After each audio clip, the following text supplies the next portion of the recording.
One of Peter Kinch's favorite things to do is work magic for large and small real estate investors who live in Canada. He has written a few books on the subject which focus on real estate financing. The most recent, the Canadian Real Estate Action Plan, and it is my pleasure to welcome Peter Kinch back to Studio 4 to tell us more. Fanny, it's always a pleasure to be here. And you're a mortgage expert, and you have a mortgage team, and things change every day. They do. Mortgages. What's new today?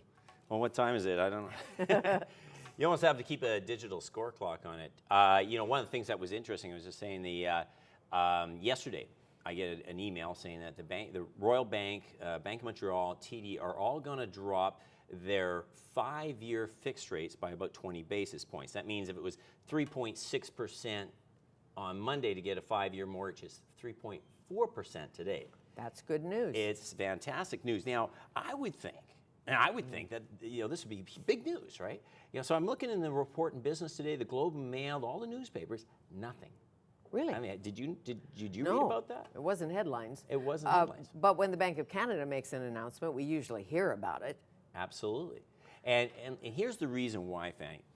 When the Bank of Canada is talking about interest rates, there's two things that are happening here. Number one, the Bank of Canada governs prime rates. Ironically, 75% of Canadians have fixed mortgages. So when we talk about the prime interest rate, it's not impacting 75% of Canadian mortgage holders. Okay. But prime rate is something we monitor easily. The Bank of Canada meets 8 times a year. So because they're meeting 8 times a year, we know exactly what those dates are. We know they're going to meet in October again. We know they're going to meet in December. These are fixed dates. So the media and the reporting around that can be hyped. There's a lot of expectation, anticipation, and it's a fixed date. Whereas if you look at the long-term fixed rates, the 5-year, 4-year, the 6-year interest rates on the mortgages that the regular banks change daily, those are governed by bond yields. And bond yields fluctuate on a daily basis. They're more complicated to follow.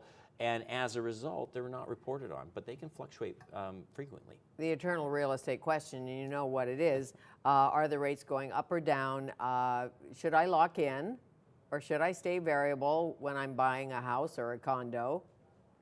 Well, what a great question to ask in this market, because I would suggest that it was a very easy answer over the last few years. I mean, anybody who took a variable rate mortgage in the past 5 years is thrilled, because the variable rates have come down. Mark Carney and the Bank of Canada have made it very clear that they can't really change things. I mean, Ben Bernanke in the States, the Fed has said that they're not going to change their interest rates till 2013. And Carney, as much as he likes to chastise us about our spending habits, and he's kind of like one of those parents that threaten the child, if you don't stop getting into more debt, I'm going to raise rates. But his hands are tied. So when I talk about Mark Carney and the Bank of Canada, now again, we're talking about the prime rate, which impacts your variable. Two things have happened, Fanny. You may have noticed, like in the past year, Canadians have been able to get things like prime minus 90 or prime minus 20. That means they get 0.9% off of prime. Prime is 3% today. If your banker likes you.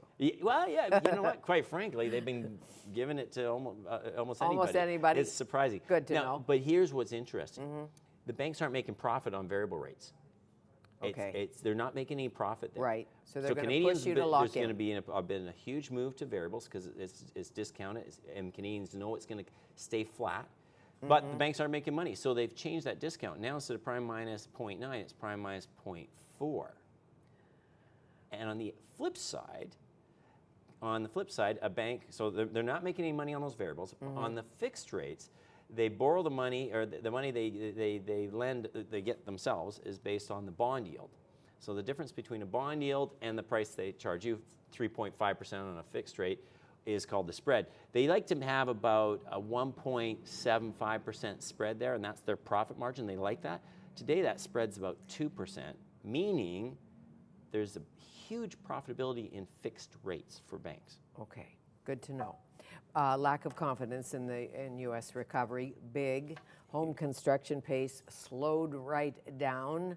Not building as many homes in Canada or in the United States. How does that affect somebody who would like to buy a condominium here, a condominium in Palm Springs? two very different answers. Again, if I go back to my book, I always say it depends what your plan is. Where you buy and when is a condition of the plan and the results you want. So you identify, why am I doing this in the first place? And so there's two different camps here. One is the individual homeowner who's buying because, well, this is my personal choice. This is the lifestyle choice. And quite frankly, if it's a lifestyle choice and you can afford it and you want to live in Vancouver, I wouldn't focus on when. Trying to guess a market is a game that, you know, I don't feel I'm smart enough to play. But and quite frankly, if I'm planning to go down to Phoenix, Las Vegas, or Palm Springs, and my lifestyle suggests that that's a great place for me to be, now's a fantastic time to buy. If I'm buying as an investment, however, that's a different category. And I think Vancouver is a little overpriced right now. I think we're going to have a soft landing. The word for the Vancouver and Canadian real estate market is going to be boring. There's not going to be an up and down excitement. It's going to be a leveling out. We're not going to have a bubble burst, but I anticipate about a 2 to 3% tapering off of values, and then it'll pick up again in the spring. Okay, boring means stable or not? Stable. Stable, okay. Boring's good. As a real estate investor, boring is good. Well, as you've said, or somebody said, if you forget your purpose when it comes to buying and selling real estate, you can be sold anything. Absolutely. But it's very hard to sit here and look at the prices of houses and mansions in the United States and not want to hop in. Well, again, but why are you doing it? If you're planning and you're thinking, geez, you know, I've always wanted to have a place in Palm Springs, absolutely. What a fantastic time. Right. I mean, there's crazy deals down there. And auctions. They're auctioning. They're auctioning here. They are. Selling property in a different way. And I would suggest, Fanny, that the real estate in the United States is not so much cheap, because people always say, well, it used to be $500,000, now it's only $100,000. Well, who's to suggest that it really was worth $500,000 in the first place? I would suggest it's probably priced exactly where it is. However, the real benefit to you today is the Canadian dollar at par. To me, that's the strength in the argument to go down to the States, is that I'm buying it with the Canadian dollar at par. If, 5-10 years from now, the Canadian dollar goes back to 87 cents, then I've kind of got into that market with a dollar at par. That was a benefit. But do you want a house in a depressed state in a cul-de-sac you will never go to, you will try to rent, and do you want to become a landlord? All of that. All good questions to ask, I'm sure. Ask yourself why. What's your reason? What's the end goal? Exactly. If you're a young couple, Vancouver, looking for a place to live, can't afford a major, so you think, you know, maybe we just buy an apartment. So you have to decide whether you want no kids, 1 bedroom, 2 bedroom, 3 bedroom, bachelor, because 2 people can live in a bachelor. Yeah. How do you do the math on that about what's resaleable? You know what I mean? Because you look at $800,000 for a 1 bedroom, you think that's a lot of coin. Maybe I should add a bedroom, because when we sell this, it's more saleable. Question is, easier to sell a 2 bedroom than a 1 bedroom apartment, or does it matter? You know, that's always been the historical belief. You know, we're always taught in the real estate industry that a 2 bedroom unit is a lot easier to sell and a larger market.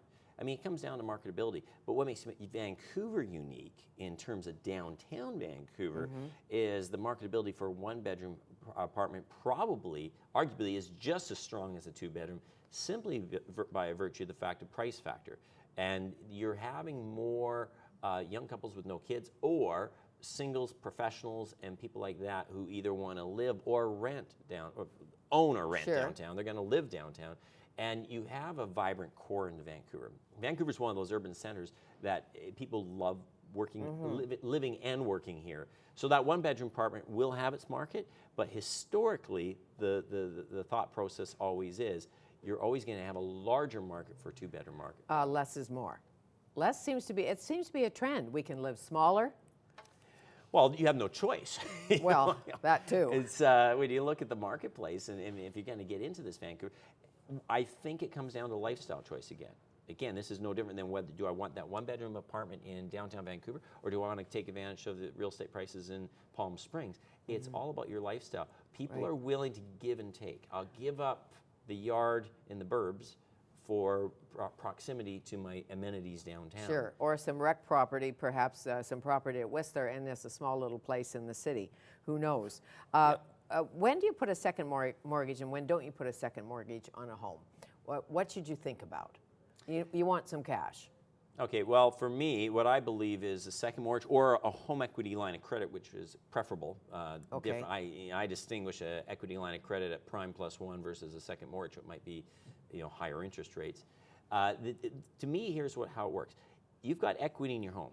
That's hard earned. You've worked hard to earn that equity. That could be part of your retirement and financial stability and financial security. If you access that to subsidize lifestyle, you have to question your budget and everything. I would challenge anybody who's buying a fancier car, using it to make trips, to live in the now and using their equity, because what happens when interest rates go up? However, if you could take that equity today and use it to create further wealth, i.e. invest in other real estate, that a real estate investment that's not just recreational, but that might produce revenue, and the revenue from that real estate investment pays for the cost of that home equity line of credit. Now what you've done is you've leveraged your equity in your home in a safe, secure investment that's going to further increase your net worth and be an asset to you in the future. Okay, couple lives in single family dwelling, paid for, plans to retire eventually by selling their house. Right. That's their retirement. Right. Have to sell the mansion and move somewhere else. Should they buy or start buying now? Do you see what I mean? Go downtown, buy a condo, and eventually we'll live there. But for now, we're in the single family, or what? I would only buy the downtown condo if the rent could cover the expense. Okay. If you're buying it and now subsidizing it out of your family budget, and it's causing a strain on the here and now, then I would suggest that's not a great investment. I would look at my opportunity cost. What would the same dollars get me in a different area that would service itself? For example, people think, well, I'm eventually going to live in downtown, so that's where I should buy. I think that's flawed thinking. I think you should buy something that covers itself, so it's an asset that's increasing value and a tenant is paying off that mortgage. And then maybe if the goal is to be downtown 10 years from now, then liquidate that asset after a tenant's been paying the mortgage for 10 years and it hasn't cost you any money. Then take those monies and buy the place you want downtown. Okay, so use that money. Yeah, Use that money wisely. The Canadian Real Estate Action Plan. That's the newest book, right? That's the newest book, yeah. Nice to see you again. Pleasure again. Thank Thanks. you. Peter Kinch, and forward by Don R. Campbell.